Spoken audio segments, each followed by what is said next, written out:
We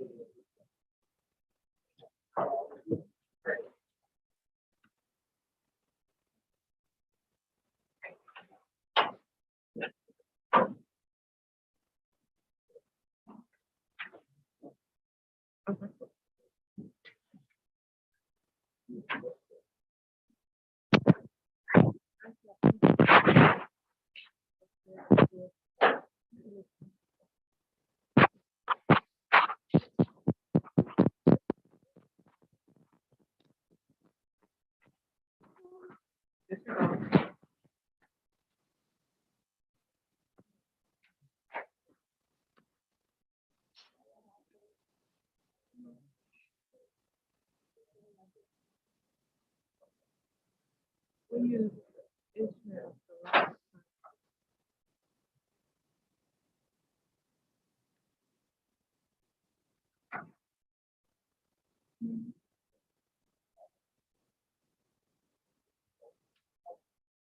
Is Dr. Ara Elliott coming? Good evening, everyone. It is now 6 o'clock. I want to thank you all for indulging us and coming out today at 6 o'clock so that we can handle business. I'm going to request now, call to order and establish a quorum. Can we do a roll call vote?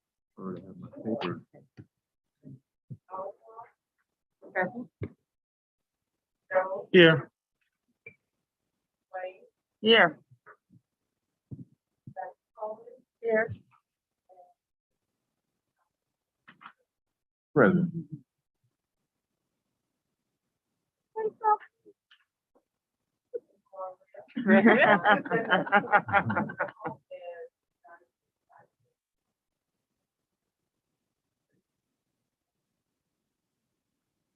Thank you.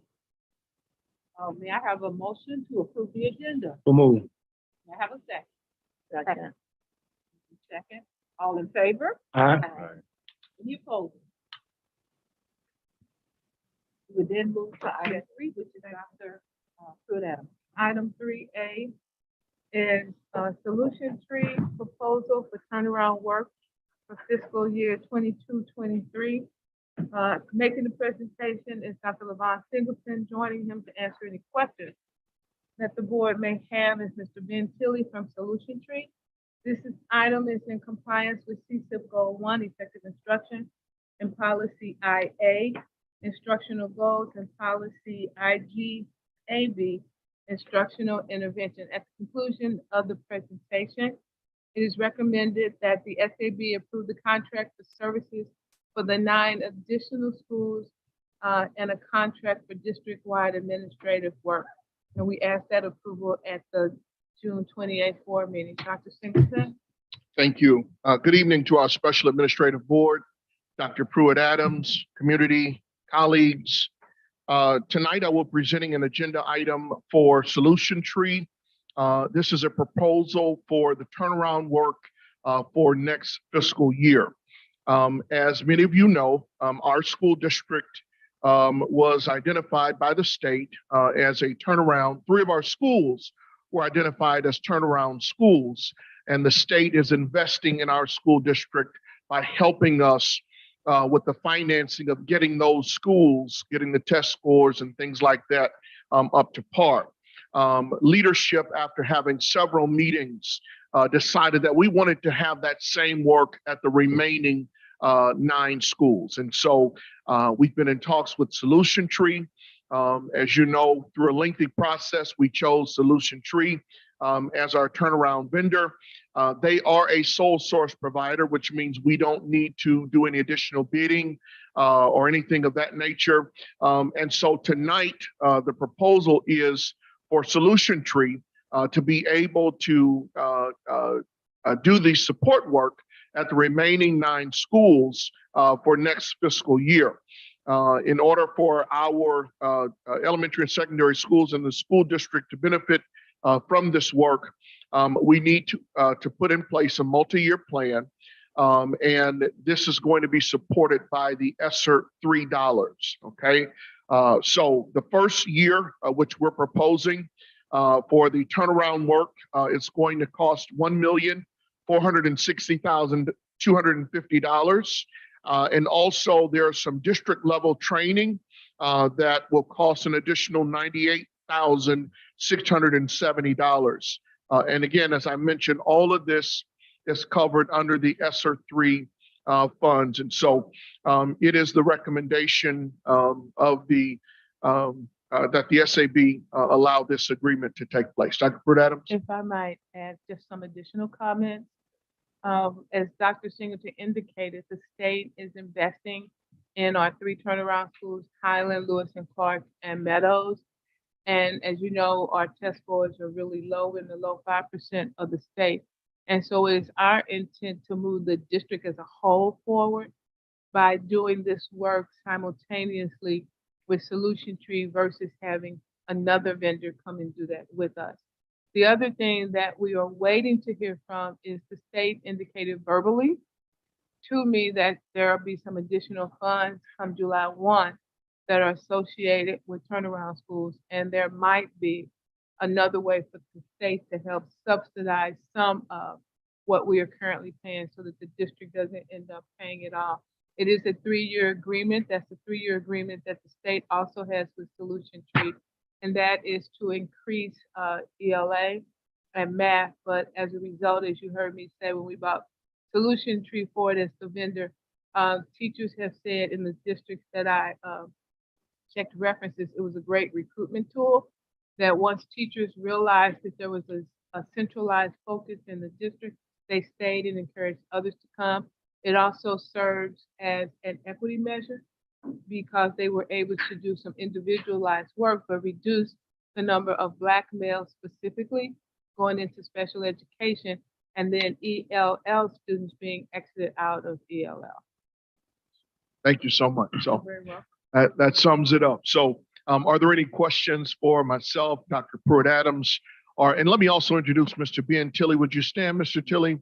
Mr. Tilley is our local rep for Solution Tree, and we have spent countless hours on the phone and through Zoom, just making sure that all things are in place. And so between the 3 of us, I think we should be able to answer any questions if you have them at this time. I also want to add that the books that you have all received, the school improvement that School Improvement for All. for all, Mhm. that's the book that all of our administrators and staff district-wide will be utilizing as we do this work.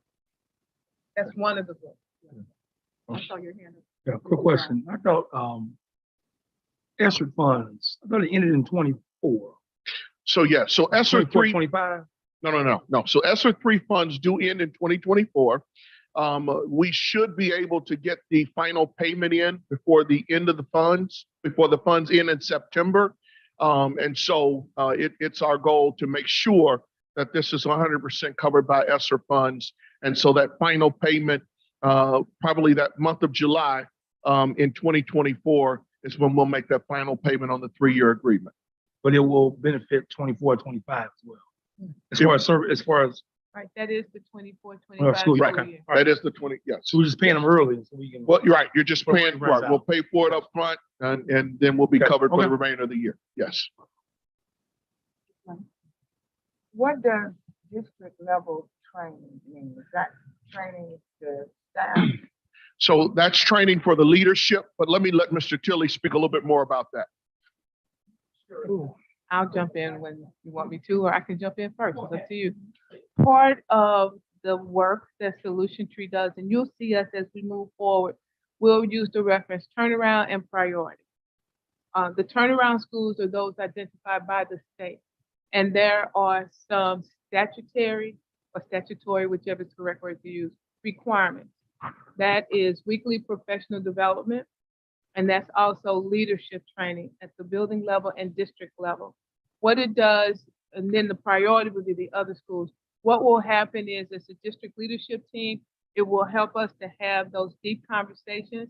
We'll be able to really succinctly develop a strategic plan, or a CSIP, as you will say, aligned to the work that we're doing with Solution Tree, specifically for academic performance.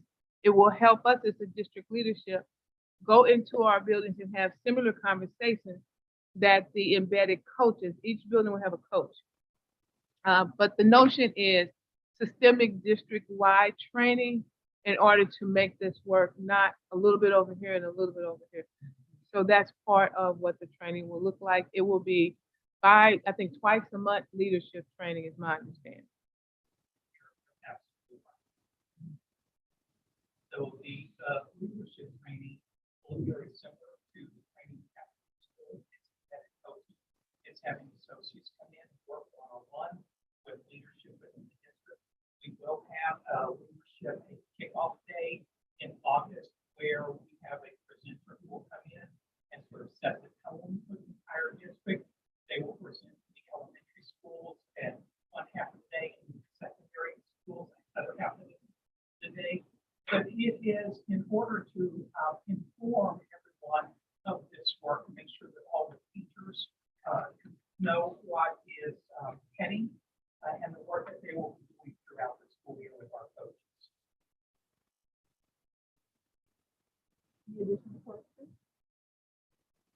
Okay, thank you. I have a quick question. Yes. With respect to the funding for, well, really the cost, I noticed for the first year, it's 1.4 million. And in the other 2 years, it's slightly more than $2 million. So what accounts for the price differential between first year and the second and third years? Is that some pro rata kind of allocation or something? What's the explanation for that? Sure. In the original statute from the state of Missouri, they identified the first year as a sort of an initial startup year. And then the other 2 years following that are full years. So the intention was to start in the fall, so it would not be quite a full year. So the services in the very first year, there are some fewer times that our associates will be in the district.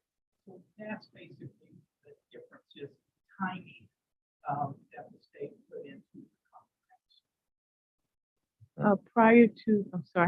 Prior to you joining the board, we were initially told by the state that our plan was due June 24th. But due to the lateness in getting the PO and some other things, we are now actually in alignment with the statute. So when school starts, there'll be a needs assessment that will take place district-wide. And then once that takes place, also in that initial year, we'll be writing the plan, talking about how we're going to collect the data and doing a lot of that. And so where really the rubber hits the road starts like second semester, and then the next 2 years where they're in the buildings on a regular basis, doing data team meetings, doing classroom observations, doing PD. And that's why the second 2 years increase in amount. All right.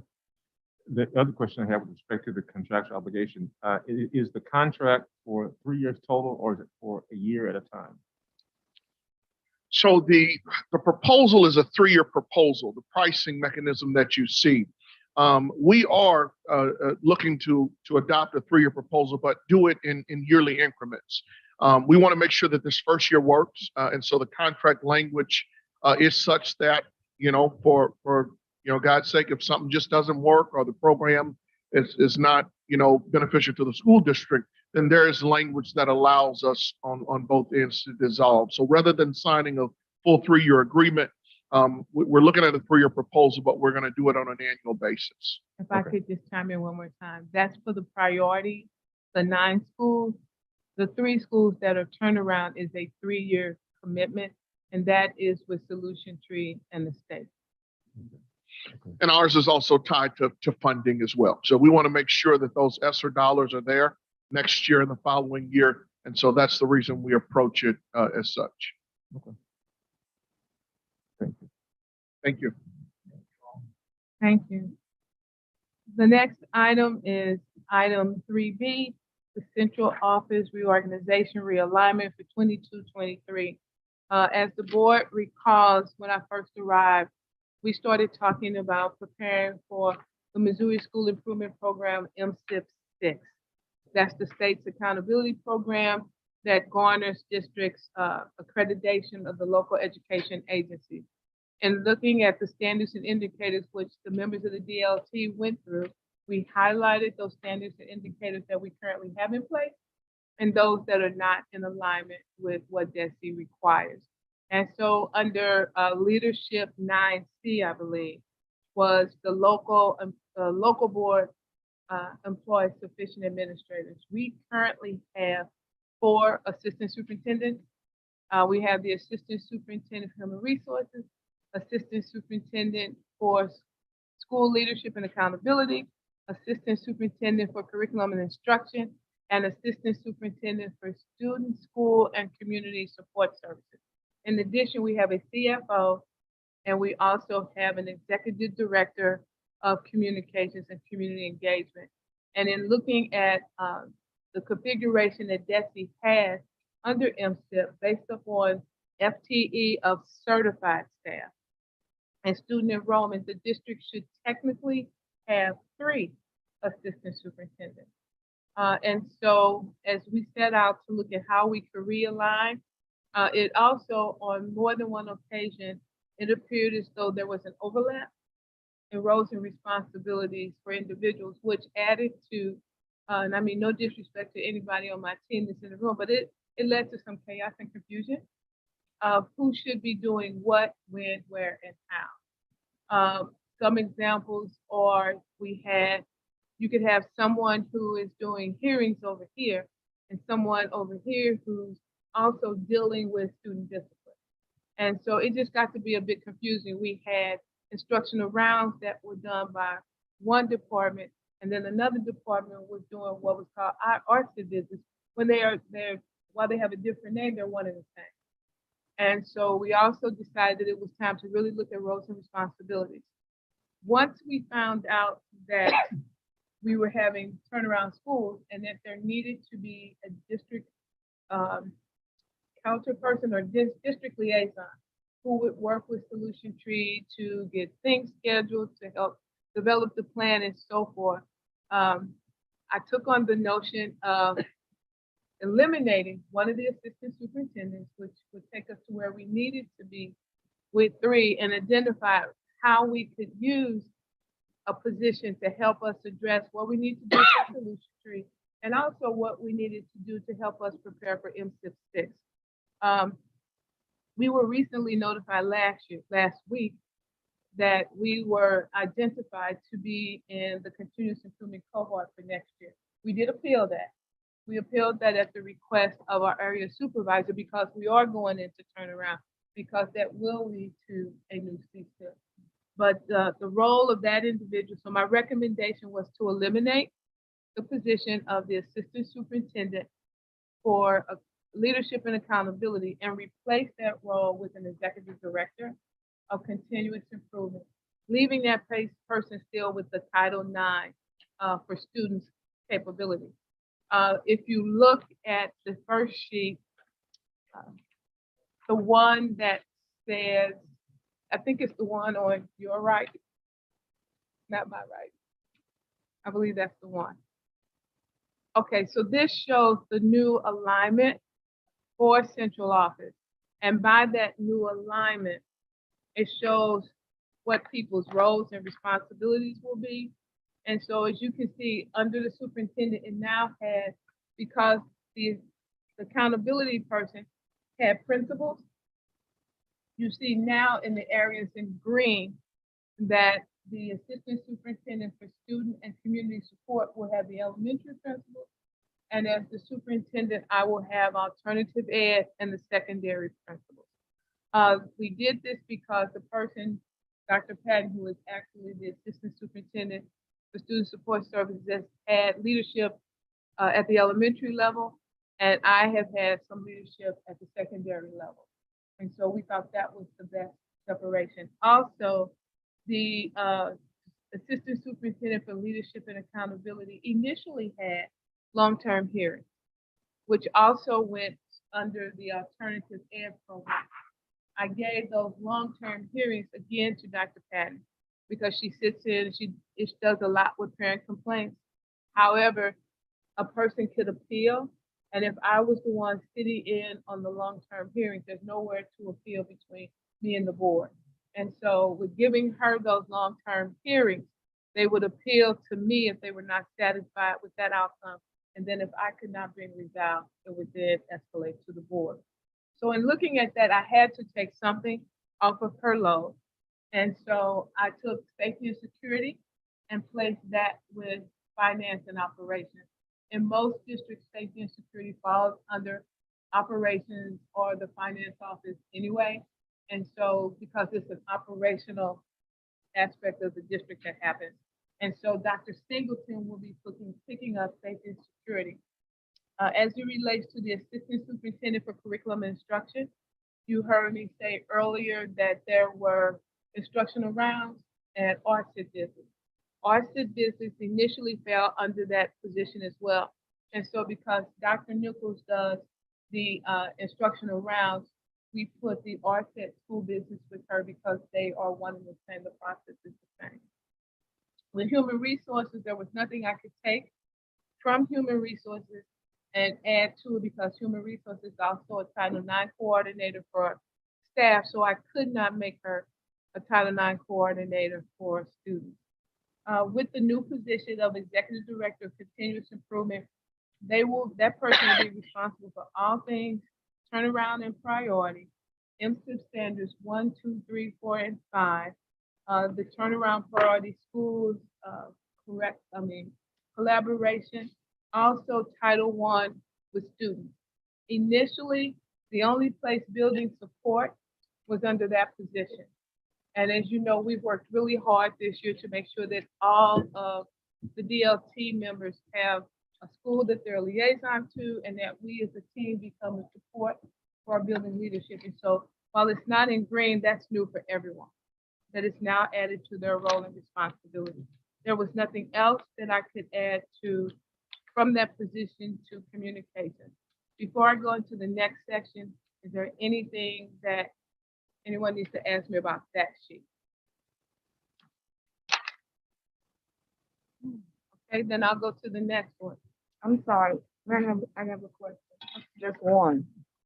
Were you underneath your responsibilities in alternative school? We had, yes, Is that the one that we talked about last ACE. week? that's ACE. It's ACE? That's ACE. It is our hope that when we come to you with a new agreement for ACE, that ACE is on site in the district for next year. We hope to bring that at the next board meeting. We will be in a transitional phase of starting to take ACE back, but we believe we have better accountability on what's happening if it is back on site. So we'll be bringing that on the 28th. So right now, who's responsible? Right now, ACE report, there's Dr. Jared Smith, who is the director over alternative ed, but then his position and all of alternative ed was falling under the assistant superintendent for leadership and accountability. That will now fall under me, as well as the middle school and the high school. Thank you. So I hope you see that we try to distribute things evenly to the best of our ability. I'm sorry, Victoria, I'm talking to the microphone. If you would go to the next slide. So on this one, this just breaks down each department and anything that new has been added to that department. Those things were the things that Ms. Williams brought forth in the staffing plan. For example, you see under the Assistant Superintendent for Student and Community Support, I do want to add that that's a new title. The title previously was Assistant Superintendent for Student, School, and Community Support Services. And now it is Student and Community Support because they're all encompassing. It shows that that individual will pick up elementary principals and initially there was a position for a homeschool coordinator that wasn't filled. And so we are filling that. So that is also listed in green as a new position. And then if you look to the side, that just kind of breaks down some of those other things that happen under that department, such as 504, Children's Division Liaison, and so forth. If you scroll down to the next one, that's the one for the Chief Financial Officer, and you can see where he's taking over the district safety and security, and it's the positions that fall under there. The school resource officers and the assistant director, as well as the director. And then on the side, those things that fall under those departments that he covers. If you go to the next one, the next one shows the Assistant Superintendent for Curriculum and Instruction. As you know, the board approved, well, not everybody knows, back in November, the board approved 4 positions, 2 for technology and 2 for curriculum. And so and we voted that those would be filled by July 1. And so we will have a district math coordinator that was recently approved by the board, a district science coordinator that was recently approved, the tech site resource specialist, and the instructional technical coach. We feel that those will help support the instructional programs in our schools. And then, as I said, on both sides, you will see all of the things that still fall under that department. You go to the next one, it's human resources, and they have the 3 positions, the staffing coordinator, the substitute teacher liaison, the leave coordinator, and the human resource specialist. Nothing new was added there. The next one. This is the new position, the executive director of continuous improvement and Title IX coordinator, and it just breaks down what happens under turnaround and what happens under MSIP. And then I think the last one is communication. Are there any questions of me? I do want to say one of our board members asked us to define the difference in an office and the department. And so you will see in the board item that department is a division of the organization dealing with specific subject, commodity, or area of special expertise, such as facilities department, custodial department. And then an office is an administrative functional unit of the central office and/or school. It has a centralized place from which the individual fulfills their administrative duties. So it is recommended that at the conclusion of this proposal, which I just finished, that the board approve the administrative realignment for central office at the 28th board meeting. This is in compliance with CSIP's goal 1. Policy is really state policy is 5 CSR 20-100.125 Missouri School Improvement Program 6 in section 161.092 of the revised Missouri Standard and policy IA. Any questions? Thank you. Ms. Williams is out, as this was a special meeting. She could not attend tonight. So I am going to do her temporary staffing and human resources department. Dr. Pruitt Adams, Yes. one real question with respect to the realignment. Are all the changes in comment based on the MSIP 6 recommendations, or did this a general realignment that in your judgment is best suited? It started with M6, but as I indicated in the item, we realized that there was overlap in many roles and responsibilities. So took the opportunity to straighten some of that out as well. Okay. So it's so that we'll be more efficient, and we'll still be supportive of each other, but just try to remove some of the confusion that existed across different roles. Thank you. Item 3C is the temporary staffing in the Human Resources Department. For our new board members, we recently brought forth at the start of January, I believe, for additional support for recruitment. It's temporary support for the Human Resources Office. And for the last 2 years, Ms. Angela Hester has helped us with that because we knew her work would carry over into the next fiscal year. We bought a portion of her payment or her agreement out of the 21-22 budget. And now we're bringing the remainder, because she'll be here through August 31st, out of the 22-23 budget. This is in compliance with CSIP. You can see where it is with the budget, and it has been reviewed by legal. And so we are recommending that the board approve Ms. Hester to continue with us through August 31st, 2022. Are there any questions?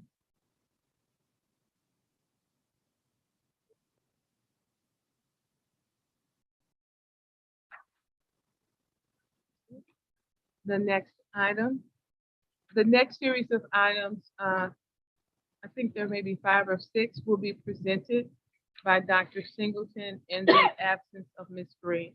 So I won't say his name for each item. The first item, item 3D, is the roof maintenance program. At the conclusion of Dr. Singleton's presentation, it is recommended that the board approve at the June 28th board meeting to renew the contract with Waterproof Technologies, not to exceed $75,000. This is in compliance with CSIP's collaborative cultures and policy FEF2. Dr. Singleton? All right, thank you, Dr. Pruitt Adams. So I will try to be succinct as I go through each of these items. The majority of these items are an annual item. So again, we bring these to the board on an annual basis just for approval as we move into our next fiscal year. So the first of these items is the roof maintenance program. We do have a consultant who basically looks and does assessments on an annual basis of our roofs. This consultant is to provide roof maintenance for the school districts in the buildings starting July 1st, 2022 through June 30th, 2023 at a cost of $75,000. The increase to this contract is due to the cost of building material. And so the maintenance, the roof maintenance program consists of a roof assessment to know what type and conditions of roofs that we have in the district, the extended life on the roofs.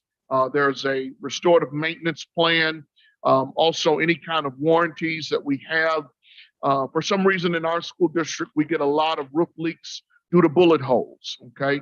And so those are things that our school, that this roof maintenance program would cover. They do have a 24 to 40-hour response time on repairs. And so it is recommended that the Special Administrative Board approve. This is a second of 4-year renewals. So it is recommended that the SAB approve this renewal of our roof maintenance program. Are there any questions I could answer? I have a question. And I'm thinking as a regular homeowner. You have insurance on these buildings, correct? Yes, the district has I'm it. so sure. Yes. So if something happened to the roof, why wouldn't that be an insurance issue? So most of them are, our roofs and our buildings are covered. So if we have any damage to the buildings, to the roof, things like that, those are covered. The consultant's job is to help us do an annual assessment of all of these roof life, and so when we get ready to plan our budgets for next year, then we can build in the costs. We know that every so often we have to replace a roof. I think in this agenda item, you'll see that the total cost of all of the roofs in the district is almost $20 million. And so we don't have that kind of money, obviously, to do a full replacement at once. And so we have a consultant who kind of keeps up with the maintenance and schedules and things like that. But you're absolutely correct. We do have insurance, which should cover us for any kind of major damage. We do have to meet a deductible, though. So in some instances, it may be feasible to just do the repairs on our own rather than meeting the deductible. And I'm not sure what that is at this point.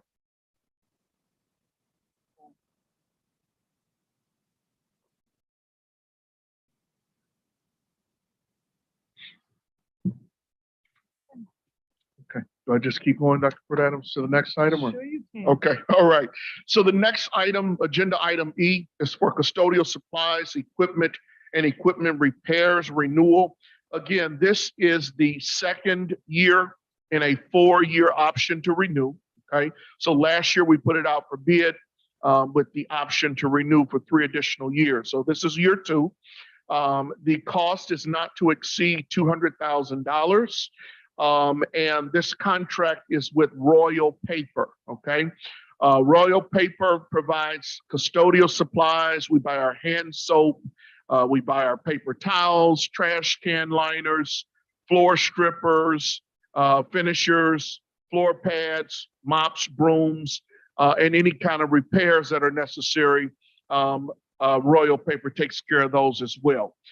It is recommended that the Special Administrative Board approve the renewal of the contract with Royal Papers for the 22-23 school year. Are there any questions at this time?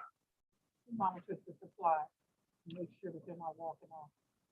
Well, our facilities department, well, first of all, we got cameras, so hopefully the cameras are doing the monitoring.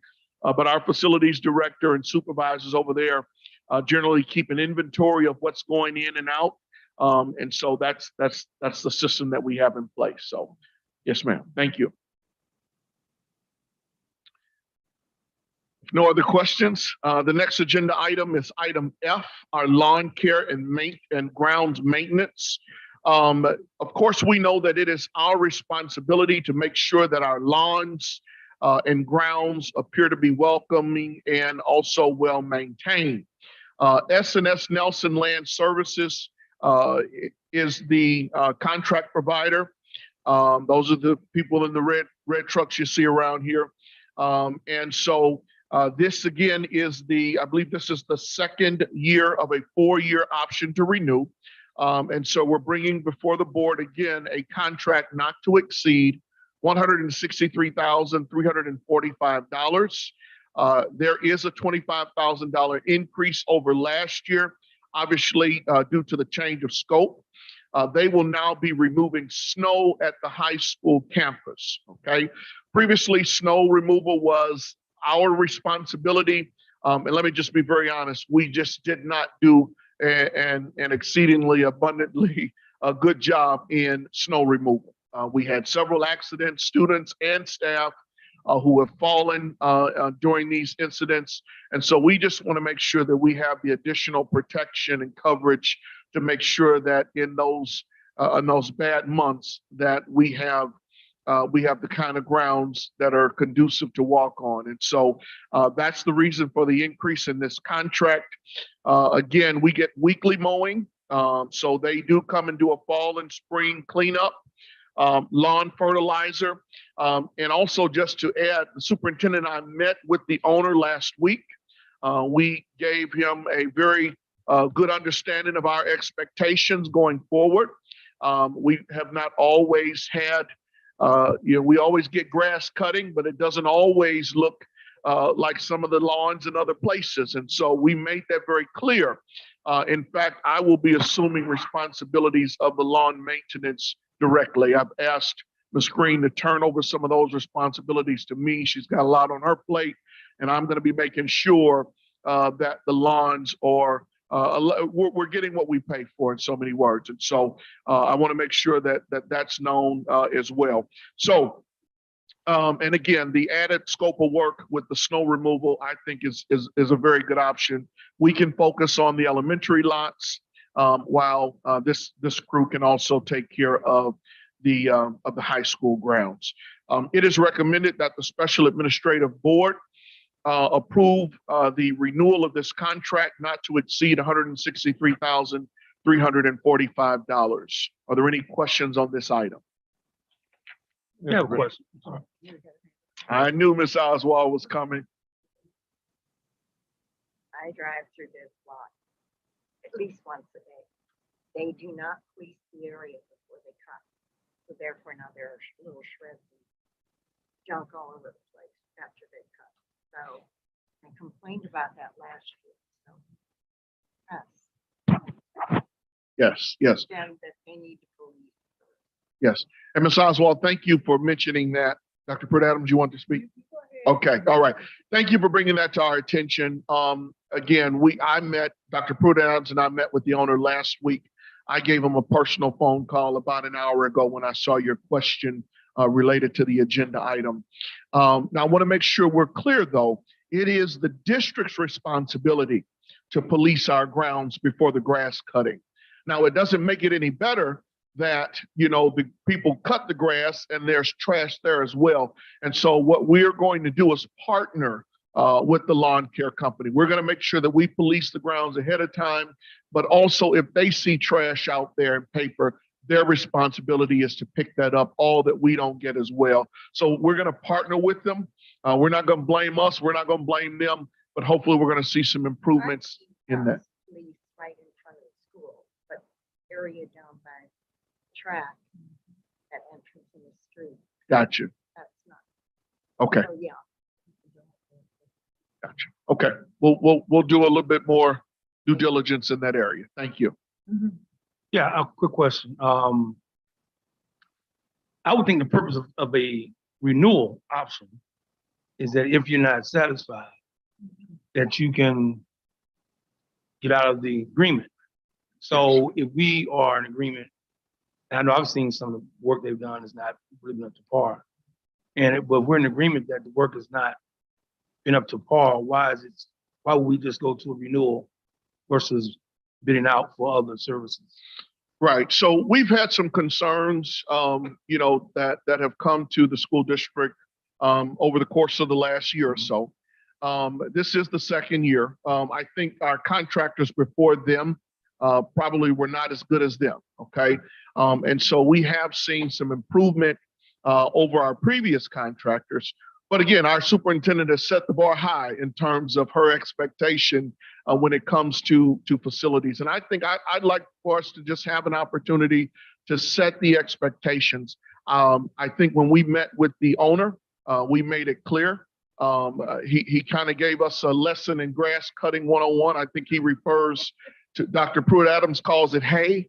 But I think the official name is a thrash, I believe. And so they know to go over those grounds a couple of times. And there have been some challenges. They've kind of got off schedule at times because we've had certain events and things like that. Again, and I'm not making any excuses, but I'd like to make sure, and again, I've taken on those responsibilities to make sure that comes directly under me. And so I'd like to give them an opportunity. This is the first year that I've been in or will be in full control of it. And so I'd like to make sure that we have the best bang for our buck. And I agree with that, but was there a bar set before when they first got the contract? Was that expectations made? I guess it'd be Ms. Green at the time. Right. And I'm sure Ms. Green does manage these contracts very well. But when you look at things like this, it needs some individual attention. And so this is just something that I wanted to kind of help relieve her of. But I do believe that she has met with the owner on occasions, and she has set those expectations about what we expect and how we expect our grounds to look. And so I believe she has as well. I believe she has, but I think it helped that they heard it from the central office as well. And we were very clear. We asked what other schools they work with. And, if you compare our grounds to theirs, where would they rank us and what we expected? We also talked about the potential of them, putting some mulch out, really keeping, and they said they did that at one time, but over the years, as monies have gotten tight, they had to, we stopped some of those services. And so Dr. Singleton said, well, let us know what that could potentially cost, because he said, we want when our scholars and our staff to arrive in the fall, that they walk into some facilities that look like, hey, we're glad you're here. But we told him what we expected. When he talked about the grass, I said, well, have you gone back? And they had just gone back and cut it down. We talked about edging. We talked about we covered it all of what our expectations are. And I think the other piece is we talked to the actual owner. Yes. And I don't know if that's who Ms. Green had talked to on a regular basis. I know she had talked to him. I just don't know if it was on a regular basis. Yes. Thank you. I have always wanted and still hope and pray that the day will come and we have our own groundskeepers. Sure. That one time we had our own groundskeepers. That's all I'm gonna say about that. Yes. Yeah, I think that day is coming, but certainly until it comes, we want to make sure that we're doing our best. So any other questions about the lawn service? Okay. Yeah, a quick question, Dr. Yes. Sanders. With respect to the snow removal, I see there's a reference to if there's no snow event, money will be returned. Yes. So again, I think the $25,000 increase, which changed the scope of the work, added the snow to the scope of work, and so In the event that we don't have those snow incidents, then obviously they won't bill us. And so that's $25,000 that the district will save on the contract. Okay, is that, that's sort of on a somewhat of a pro rata snow removal sort of basis, or is that just like one snow event? If they come out one time, then they get the 25,000? No. It's not a one-time event. I think the cost is it's an estimate on kind of based on what we got this year. Okay. And so, but I think that's what the initial $25,000 is. So if we don't have the kind of activity that we had last year, then obviously we will see some kind of a prorated reduction in these charges. Yeah. What's GOB? Grant? Facilities GOB, general obligation budget. Okay. Yes, sir. All right, thank you. Thank you. All right. I got a question. I'm trying to determine how I want to put it. So I heard you say that we will support them as Yeah. far as. Okay. So you're talking about the grass. So, I believe, yes, ma'am. Yes, ma'am. You're right. $164,000. The 25 or the 25 is in addition. The 25 is in addition. The not to exceed the 100, so that includes the 125. So the 125 is in the 163. I think it was like 140 something before. Yes, ma'am.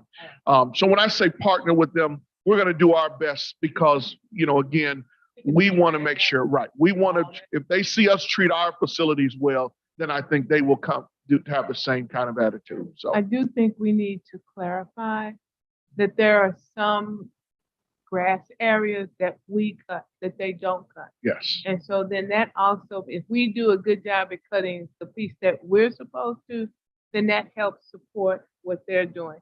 And sometimes specifically at the high school, like they may do one field and we do the other field, or they may do a portion of, say, the softball field and we do a piece. So we have to also do our part, also is what he's saying, because it's a collaborative effort. yes, yes. Thank you. Okay, if no more questions on item F, I will move to item G, which is the high school buildings 5 and 7 rooftop replacements. The facilities department is charged with making sure that our air quality in all of our spaces is maintained, adequate heating and cooling. And so the units in building 5 and 7, building 7 is the art building, building 5 is the gym and other associated areas of the high school. Those units need to be replaced. The good thing is that we built this into our ESSER 2 budget application. And so the replacement should be covered. Obviously, the district pays, but we're reimbursed through the ESSER 2 funding program, the cost of the RTU, the rooftop replacement here. So it is recommended that the Special Administrative Board approve and award the HVAC RTU replacement at the high school, building 5 and building 7 to TACON-TMI, that's the name of the vendor, at a cost not to exceed $860,000. And again, this is reimbursable through our ESSER 2 programs. So this is part of those COVID incentives, and this was already pre-approved through DESI with our application. My question is there a way that do you maintain a report, or will who maintains a report of how often we have to change our replace our air conditioning units? That's a question. I thought, air conditioning units, I remember, I don't know why, but building 5 and building 7 seems awfully familiar to me. And when we became the SAB, and I'm just wondering what's the life of an air conditioning unit. Sure. You don't have to tell me now, but can you? Sure, absolutely. And that's what I was going to tell you. I don't want to just forge an answer. So what I will do is get with Ms. Green. She's on vacation the rest of this week, but when she returns, we will respond in writing to these. That we're monitoring, what's causing them to have to be replaced so much. Yes, ma'am. Yes, ma'am. Thank you. Okay.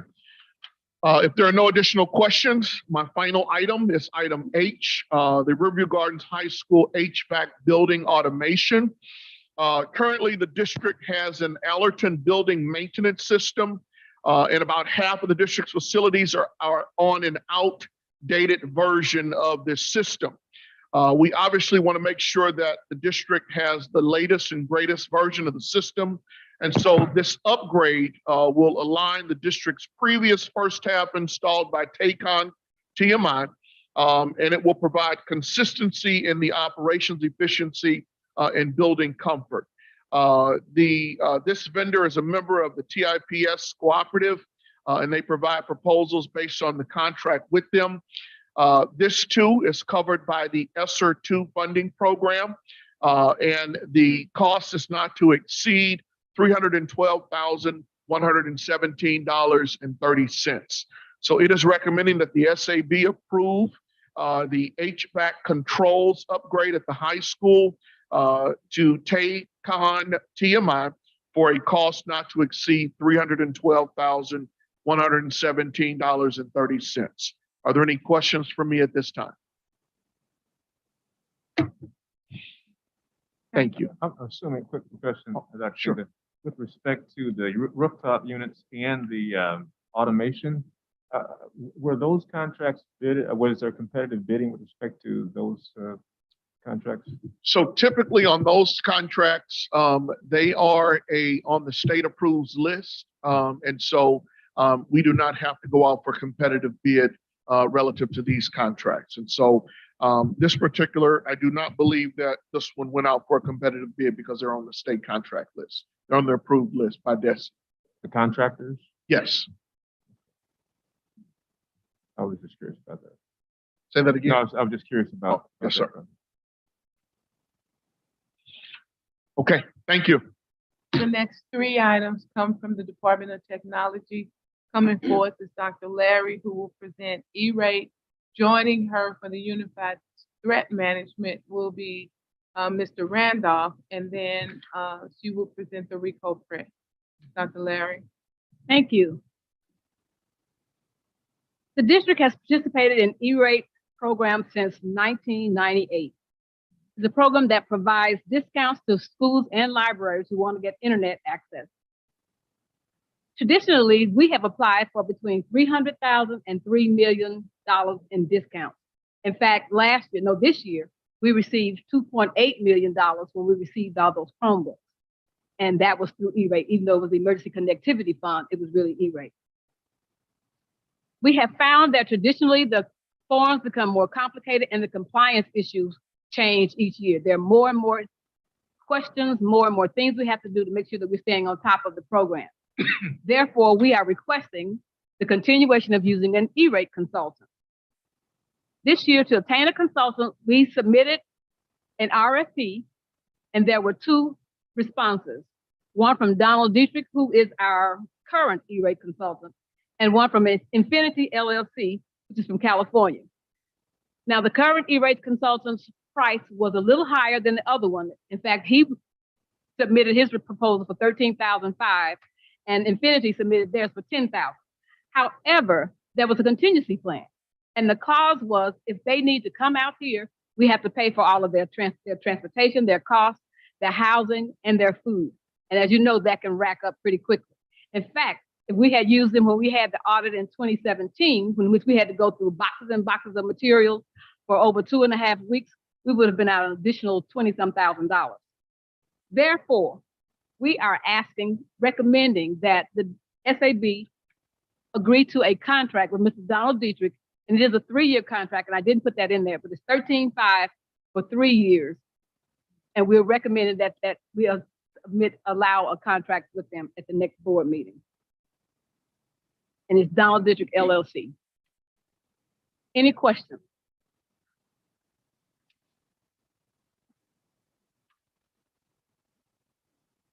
The next item is Unified Threat Management. The district is required to have a CIPA compliant filter in place to receive E-rate funds, in fact, any federal funds. And since that's Mr. Tom's baby and he loves talking about toys, I have invited him to speak to you about our Unified Threat Management appliance. Good evening. My name is Tom Randolph. I'm the network manager for the district. What we bring to you is a proposal for a replacement of our current, we consider unified threat management as our firewall and our filter all in one box, unified threat management and antivirus capabilities. We submitted a bid. Our current system's 4 years old.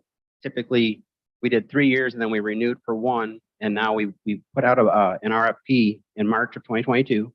We had 2 respondents, Secure Contact Technologies, which is the current vendor that we use. They responded with a option of 1 year for $138,000 or 3 years for $198,000. And Technology Group Solutions proposed the Palo Alto network solution for 1 year for $250,000. Based on myself, Dr. Larry, and Tina Adams Turnipseed reviewing the proposals, we would recommend that the board approve at the next board meeting the purchase of a unified threat management solution to include endpoint protection for $198,760 for 3 years. Is there any questions? What was the name of the vendor again that you said, the first vendor that looks like you're going with? Secure Content Technologies.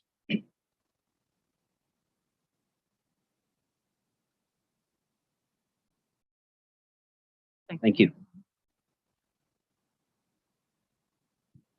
Thank you, Mr. Tom. All the multifunctional devices or copiers in the district are owned by RICO. That contract ends August 1st, 2022. This did not go out on bid. We didn't do an RFP for it. In fact, what we decided to do was use the U.S. Communities Cooperative Purchasing Bid Contract. They do pre-selections of bids. They send out RFPs and then they select the best price. And so in consultation with the CFO, we decided that we would also use that one. They will be maintaining not only they're going to replace all the multifunctional devices in the district. And because we did start complaining a little bit about those, they're getting old. And so they're going to put some new ones in. They're going to maintain the printers and the print shop downstairs, as well as the printers that we have. They will support those if there are any issues with them. They provide labor and the mail services. They do quite a bit for us. And I was able to talk to them a couple of times and get them to come down on their prices. So right now, they are recommending that they would do $11,036.68 per month, which is a reduction of what we're already paying. Now, one of the concerns that I had, and I made sure that they gave us an allowance of copies, because the current contract, anytime there are copies made, that's in addition to what we would pay monthly. So I wanted to make sure we had a base amount in there. And I looked at the amount of copies that we were doing, and for most of the time, several months, I think it's September, October, and May, we do over 100,000 copies. But most of the time it's under that. And what we decided that we're going to do, we're not going to do a monthly, what do you call it, re-up. We're not going to try to do it every month. We're going to do it at the end of the year. And I think that'll be better for us. So what we're recommending is that we award an additional 5-year contract to RICO in the amount of $132,440.16 annually. This will be a 5-year contract if the board agrees to it. Are there any questions about RICO? I have a question. Ma'am. So during that 5-year period, if there is new equipment that becomes available, an upgraded version of something, do we get that? That's not usually what we do. We usually maintain them during the entire time of the contract. Now, I can ask for that and see what that will come if you want. I'll ask them, because when we were renewing, I told them I wanted all those copiers replaced. So when I ask for things, we generally try to get them. So you said you want all the copiers replaced? All the that copiers we in the district. currently have Yes, with their new model. yes. So I would think it would be reasonable to expect that they're gonna have some more new models in the next 5 years. Okay, yes. I'm just curious. And I certainly will ask. Now, I won't, no, don't let me say that. I'll put it out there and then we'll see what they say. And I'll let you know. Oh, do I respond to? And check. Yes. Will do. Oh, that's it. Thank you. Thank you. The next 2 items are being presented by Ms. Barbara Sharp. who is over professional development. The first one is the Missouri Reading Initiative for this should say 2022-2023 agreement. And then the second one is the request to increase the hourly rate or stipend pay for curriculum writing. That item 3M, we are also asking approval tonight. Ms. Short? Good evening to the Special Administrative Board, Superintendent Pruitt Adams, colleagues, and community. Tonight, I'm presenting requests for approval for the proposal for Missouri Reading Initiative. This is for the upcoming 2022-2023 school year. This request meets our CSEP goal, and it is definitely related to our balanced literacy and our work in terms of improving student reading performance. I provided a chart there for you to inform you of the groups that would receive this service. So this will be for all new teachers entering into our district this year, K through 5, as well as librarians. It will also service English teachers, grades 6 through 8, as well as librarians. Any staff members who are in need of additional support that did not receive the support at the end of the school year, they will also have this opportunity as well. So it articulates the number of days of service that will be provided based upon the grade level, the rate, and then the total. So we have a comprehensive grand total of $37,200. This will be coming from the professional development budget for the upcoming school year. I'll take any questions that you have at this time.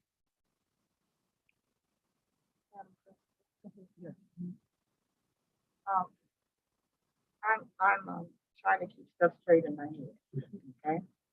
So we just heard about the turnaround initiative where the instructors would receive professional training at $98,000, what have you.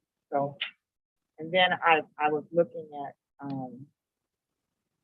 something from last week where I missed the first part of the meeting, but there was someone who had a title of AVID, and it said federally funded. So, and I was trying to read what all of those different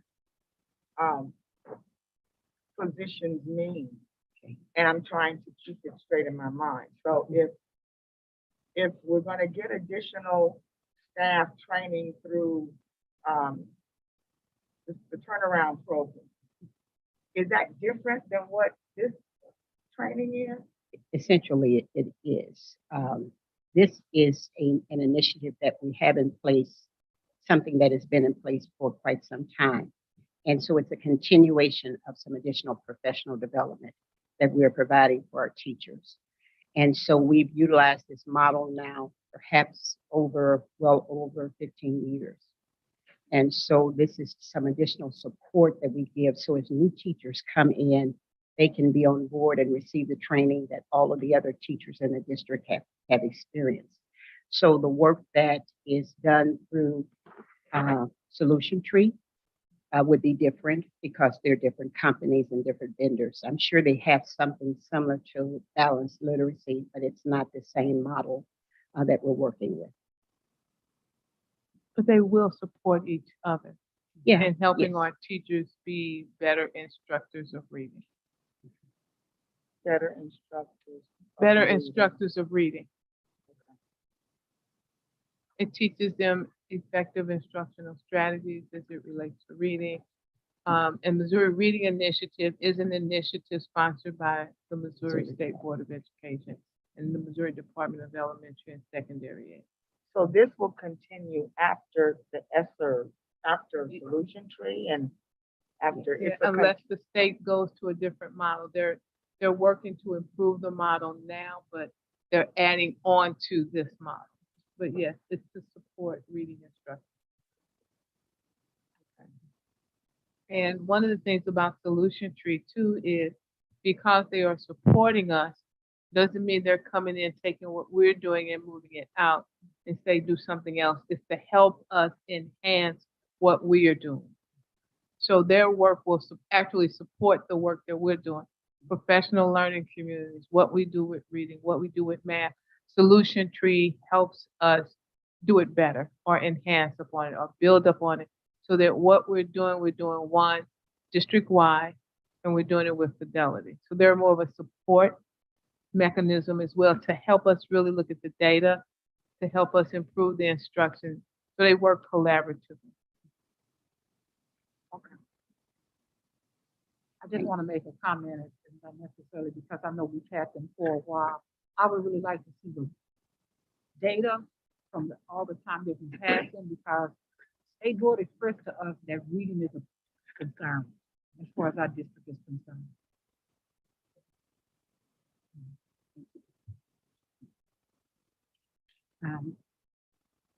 I move to the next item.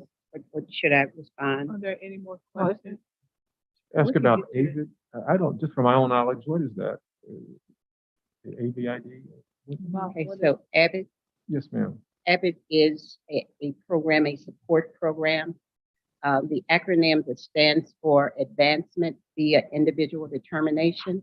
Okay. When the program first initiated, it initiated to provide supports to first year students who would be college ready. And so it just provides some additional supports within the school. And so there are leadership strands, various different type of strands that school districts participate in. But ultimately, it puts in management components to help support young people so that they're successful.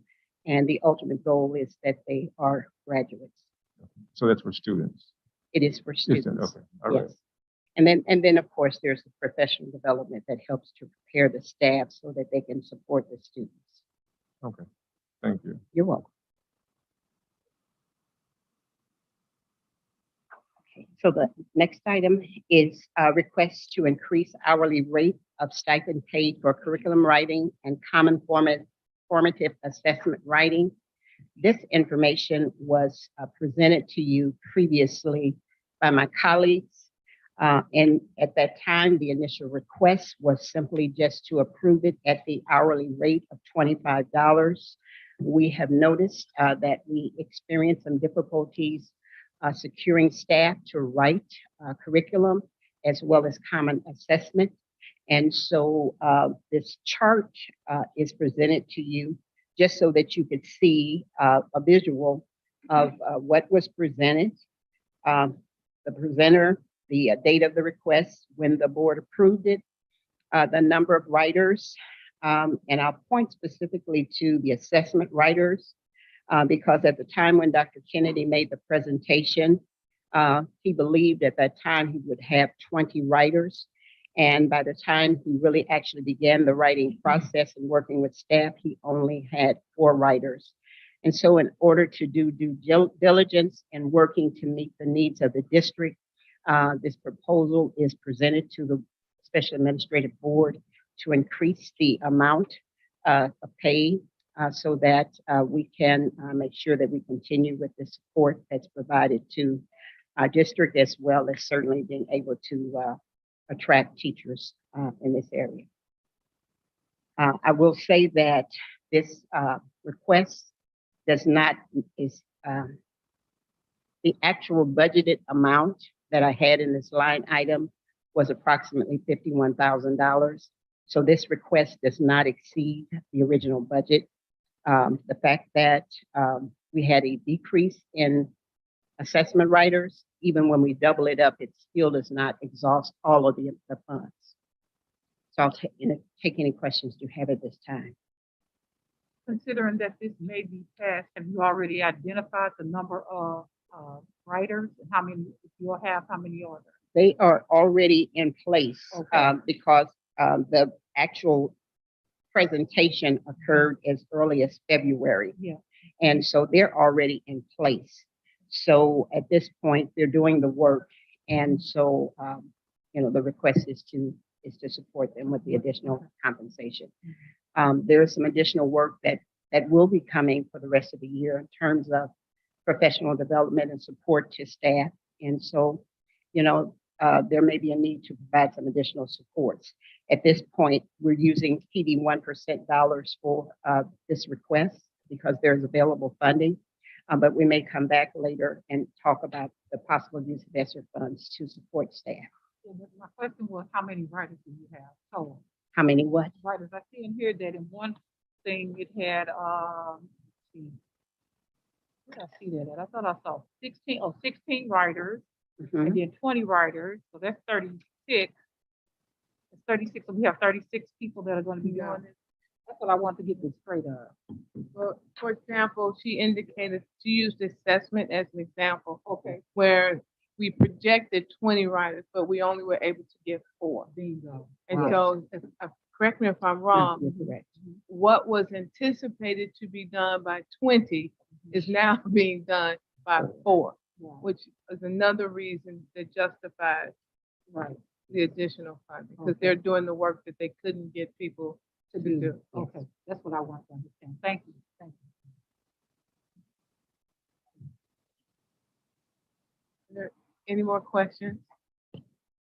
If not, that concludes all of the discussion items on the agenda. We will now move to item number 4, which is items for consent. And under consent, we have one item, which is the 22-23 additional staff increases. May I have a motion? So move. May I have a second? Second. Are there any questions? All in favor? Aye. Any opposers? I want to just take a moment and say thank you on behalf of our faculty and our staff. Thank you so much. That means more than you know. Thank you so much. And we have an item for action, and that item is on 5A. It is a request to increase hourly rate of stipend paid for curriculum writing and formative assessment writing. May I have a motion? So move. May I have a second? Second. All in favor? Aye. Any opposers? Thank you.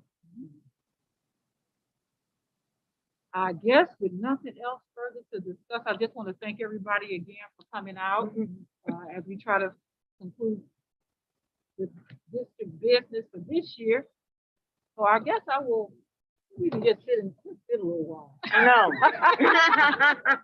This was a special board meeting, so we pulled people out for Yeah. this meeting specifically. Thank you all. And I just want to say to the staff, we have predicted 2.5 hours. Thank you for being succinct in your presentation. Thank you. May I have a motion for adjournment? So move. May I have a second? Second. Are there any questions? All in favor? Aye. Any opposers? We are adjourned. Ishmael, do you have a minute? We Please. are adjourned. I know you're on vacation, but I could just wait for that. How you doing? I know. This is our job. Is it?